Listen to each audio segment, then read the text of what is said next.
respected Governor Shri Shaktikanta, along with our Deputy Governors. I welcome all of you for this press conference. Sir, would you like to indicate the names? No. I'll follow? Yeah. Sir. So, I think with your permission, we'll start the. So, first of all, I'll call out Ms. Nirmala Sitharaman, Economic Times. My question is to Governor. Sir, in the budget speech, SM has mentioned, a para on financial sector, which includes prior pre-consultation and also setting timelines for regulatory applications. What does this mean for RBI? What would it entail? No, as you may be aware that most of our, am I audible? Yes. Yeah.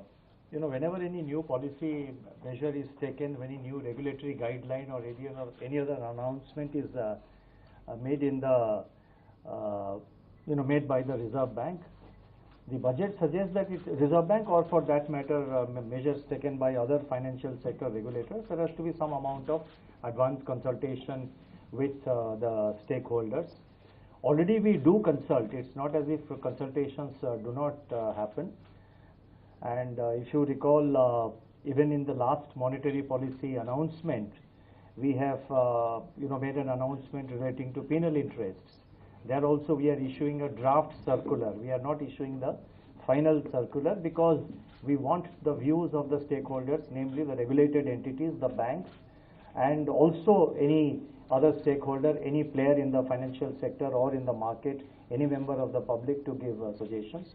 So we are already doing it. But there are certain announcements, which are of strategic nature, which have got some arbitrage and other issues involved. So what the budget speech is that wherever feasible, it should be done, and I think that is something which is partly being done, and it will be done going forward. And so it brings in that perspectives. The need for after issuance of a circular, the need for corrections or amendments will get significantly reduced. But already we are consulting on quite a number of cases. There is advanced consultation.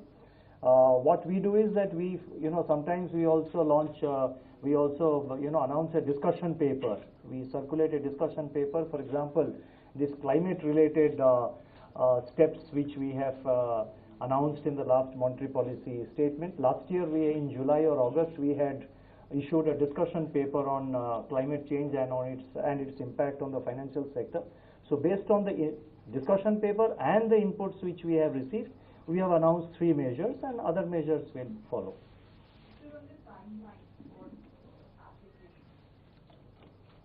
Yeah, timeline, we already, we have, wherever timelines are not there, timelines will be prescribed. The main difficulty that we face is that, wherever there is an application let us say to start a bank or to start an NBFC or to become a payment system aggregator, we have to do what is called a fit and proper check, a check of fit and proper criteria. That requires consultation with, supposing the particular applicant has a particular business interest, he has been in a certain business or he has worked elsewhere. So we need to get inputs from the regulators, the various regulators and various agencies within the country. And if he has had an external presence, we have to get inputs from the regulators or from the various agencies in that country. Now that takes time. We do remind the regulators or the other agencies in foreign countries to get their inputs. That takes time, and that is a process which we constantly try to impress upon the other country regulators. So it will be our endeavor to adhere to the timelines, but sometimes there is delay mainly because we don't get the inputs from particularly from overseas regulators and agencies from whom we need to get the required information. Thank you, sir. I'll move on to Ms. Sapna Raj from CNBC TV.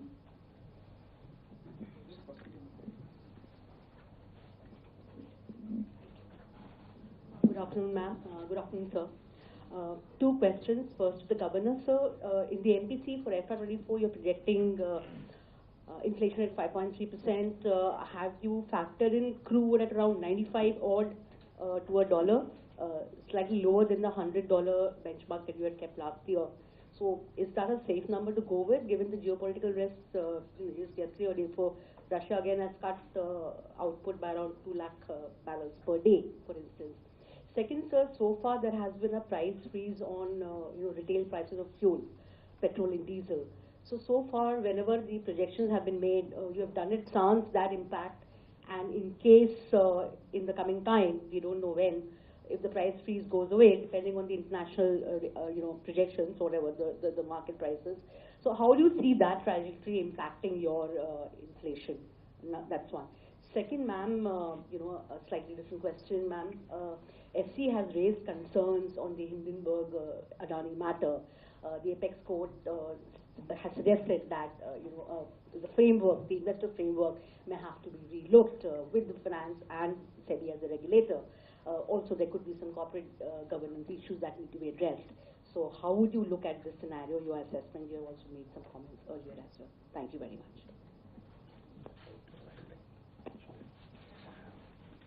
Well, one request that don't make it into a RBI post-monetary policy press conference. But on the oil assumption, we have assumed, yes, $95 per barrel. The average this year has been $93 per barrel. Starting from the beginning of the year, when immediately after the beginning of the war in Europe, the oil prices even crossed $120 per barrel. So the average is about $93. And all factors have been taken into consideration. The forward markets are giving a much more benign picture with regard to the oil prices. But we have been very conservative in our assessment. And our inflation projection of 5.3% for the whole year, 23-24, we have said that the risks are evenly balanced. So if the oil prices remain, go down significantly, and if there is advantage of other commodity prices, it will work, to our favor in terms of leading to lower inflation. But if, the demand for oil due to opening up of the countries and due to, the higher growth in other countries, then the oil, the commodity prices may go up. But having said that, I would like to add that, as I have said in my statement the other day, that the global economic outlook does not look as grim as it did, let's say, about 6 months ago. The talk of a deep recession in many countries, including advanced countries, that is behind us. Now, the talk around the world is either a softer recession or just a global slowdown. So therefore, the risks are evenly balanced. We have to wait and see how it plays out. Sapna, I'd like to ask you to repeat your question.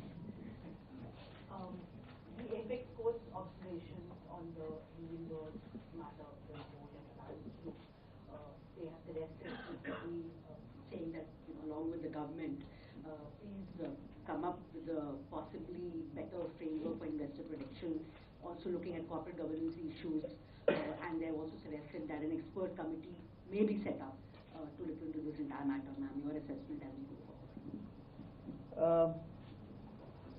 Obviously, you're not expecting me to say to you or to this gathering of senior journalists what I will be saying in the court. Yeah? One. And second, India's regulators, and I'm sitting in the company of a very senior regulator, one of the oldest regulators in this country. India's regulators are very, very experienced. And they are experts in their domain. So the regulators are fairly seized of this matter, and they are on their toes, as always, not just now. So I would leave it there, because you've just told me what has come out this morning. I'll leave it there. Thank you, ma'am. I'll move on to Mr. Siddharth Singh from Bloomberg. Ma'am, good morning. Just wanted to ask you, ma'am, you brought a new scheme. Take the mic. You brought a new scheme for income tax exemption up to 7 lakhs. So I was just wondering, ma'am, don't you think that class of people are the most vulnerable class? So who would need to be pushed to save be savers or look for a health insurance instead of just giving them that kind of a tax rate and allowing them to retain that money? What has this new step taken for the new tax regime which was brought in 2 years ago done effectively? It is effectively because of the way we've allowed for standard deduction and also the rates which have been fixed, tax rates which have been fixed for different slabs. What exactly has it done?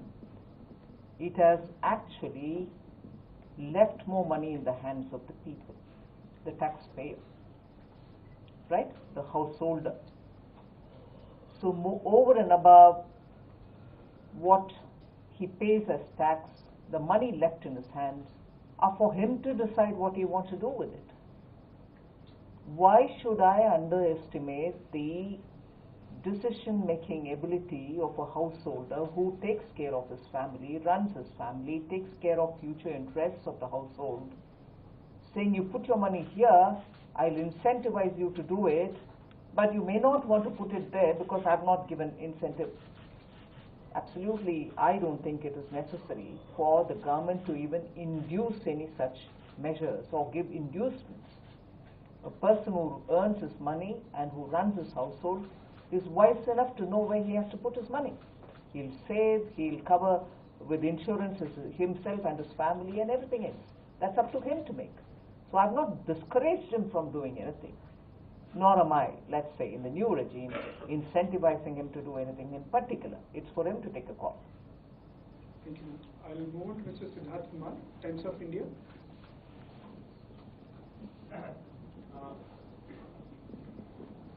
Ma'am, there's this new credit information mechanism that you've proposed, and since both of you, RBI and government, are here, if you could just help us understand if things like, is it just for corporates or is it also going to extend to individuals in the future? You see, the bill is under preparation and it is under discussion. It is under, between the regulators and the government. A lot of discussion has happened, which led to the announcement in the budget. I think the draft bill is getting ready. It will be introduced, of course, that is something which the government will decide, but the draft bill is getting ready and it should be getting finalized soon. And basically the idea is to quicken the process of credit sanction and credit flow to the borrowers. Lot of information is required by a bank before a loan is sanctioned. The idea is to create one registry where, to the extent possible, considering issues of privacy and other things, and to the extent possible, the idea is to provide a 360-degree kind of information system which will be readily available to the lending institutions to ensure that it quickens the process of credit flow. That's a broad objective. Rest of the details of the bill, it will not be proper for me to spell out because it is under discussion. The bill will get finalized and it has to be first introduced in the parliament. Thank you, sir. Anirudh Sharma, Dainik Bhaskar.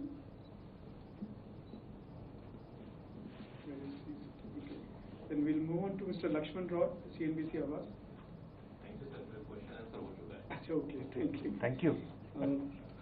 I'll move on to Mr. Shishir Sinha, the business line. Good morning, ma'am. Good morning, sir. Sir, my question to you, sir, Governor, sir. Since we have seen successive rate hikes, and that is also impacting home loan buyers, or home buyers, because their EMI have gone up, and it is also affecting demand in the real estate sector. So what is your assessment on this thing, sir? No, assessment on?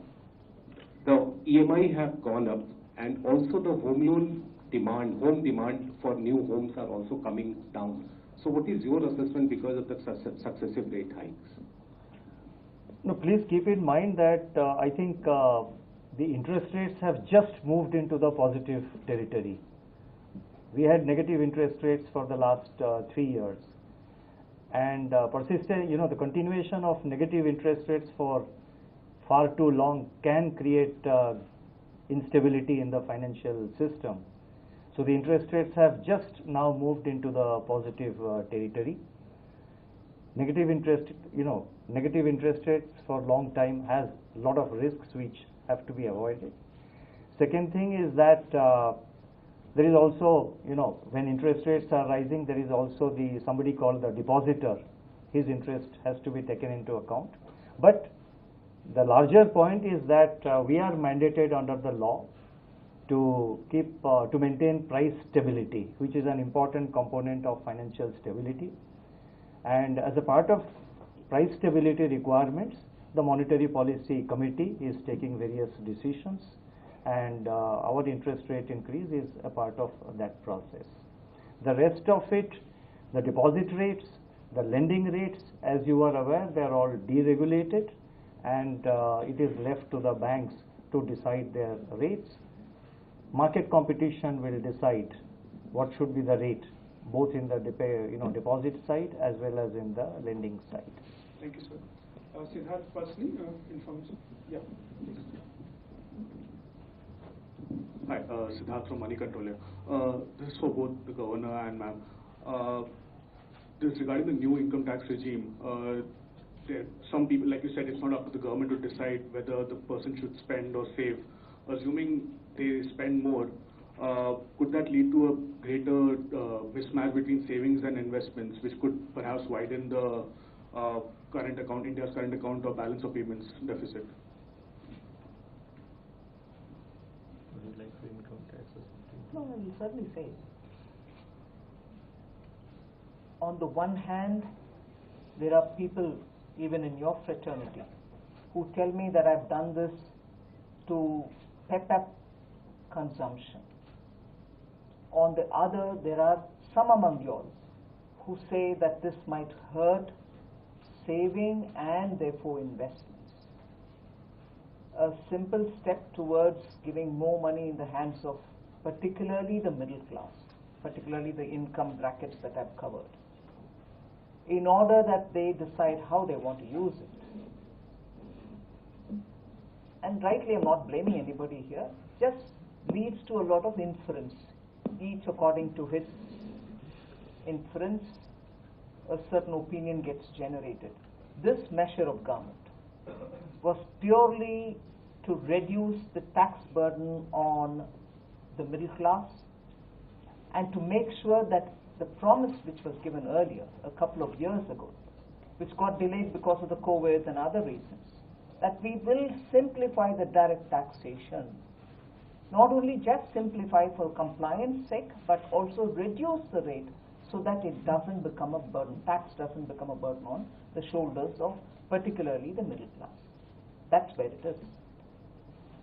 Thank you, ma'am. And on the balance of payments, I think I have touched upon it in my monetary policy statement, wherein I have said that the BOP situation, particularly the current account deficit, the financing of the current account deficit or the management of the external sector, it's eminently manageable because the service exports are doing extremely well. The remittances have gone up. In fact, remittances are something like 27% as per the growth in remittances is 27% as per the latest data. And merchandise exports, there is a talk that it is moderating. Yes, there has been some amount of moderation, but I think the annual target of 400 billion seems to be very much getting achieved by the time we reach 31st March. So the balance of payment situation is eminently manageable. And with your permission, last two questions. Yeah. Asit Ranjan. Good afternoon, sir. After the budget, ma'am, in one of the interviews you had said that the inflation decline is not momentary and RBI shouldn't be under pressure to continue increasing interest rates. But obviously Did I use these words? I'll read it out. Yeah, it might benefit me. Quote me. You said when the question was asked whether RBI can take a more relaxed view on monetary tightening, you said, I suppose yes. The fall in the inflation doesn't seem to be just a momentary or 1 month affair. it should sustain itself in the process of coming down, and therefore there shouldn't be that much pressure on the central bank to keep the pace of increasing the rates, but the MPC will take a call. So lots more words in it, right, than what you brought it down in a reductionist fashion. Yeah. So with that background, ma'am, how did the discussions went in the meeting? And even without that background, it went on very well. and is there a divergence in the view of government and RBI on the rate cycle trajectory? I want to ask you, in the last, let's say, 4-5 years, has there been divergence ever between the RBI and the Ministry of Finance? We didn't know it. It seems like for the first time it's happening. I'm asking you, did you see anything in the last 5 years? First time it seems it's happening. First time it's happening now. Who gave you the information? I'm asking. Thank you. Sailesh from ANA. Ma'am, इस budget में जो है crypto currency को लेके कोई जिक्र नहीं किया गया है, तो इस पे रेगुलेशन वगैरह की बात चल रही थी, उस पे कोई अपडेट है क्या? कब तक इस पे रेगुलेशन वगैरह आ सकता है? नहीं, बिल्कुल आप एक विषय जोड़िए ना, बजट में कुछ नहीं कहा गया इस बार। हाँ, इससे पहले एक बार शायद मैंने कुछ बोला है, उससे हट करके या अलग से कुछ तब से लेकर अब तक कुछ नहीं बोला गया। मगर इससे एक विषय जोड़िए, G20 में जो चर्चा हमारी चल रही है, क्योंकि क्रिप्टो में टेक्नोलॉजी का प्ले ज्यादा है, इनफैक्ट 99% वो ह्यूमन नहीं इंटरेक्शन टेक्नोलॉजी का, उसमें हम सभी देशों से बात कर रहे हैं कि रेगुलेशन अगर होना है तो एक अलग देश अकेला कुछ कर नहीं सकते, इसीलिए सबके साथ बात कर रहे हैं क्या कुछ स्टैंडर्ड ऑपरेटिंग प्रोसीजर हम बन पाएंगे, जिससे अगर सब लोग उसके रास्ते पे चलते हुए एक रेगुलेटरी फ्रेमवर्क हम बना देते हैं, हम इफेक्टिव रह पाएंगे। सो ये सब चर्चा में विषय है, इसीलिए कुछ नयापन नहीं है जो मैं बोलना चाहती हूँ हमारे बजट में, इसीलिए नहीं बोला। और G20 के साथ चर्चा अभी जारी है, इसीलिए कुछ नया बोलने का नहीं है। धन्यवाद। Friends, with this we come to the end of today's press conference. Thank you, Honorable Finance Minister, Honorable Minister of State, Dr. Karat, Shri Chaudhary, and Governor. Thank you all for being here. Have a good day. Thank you.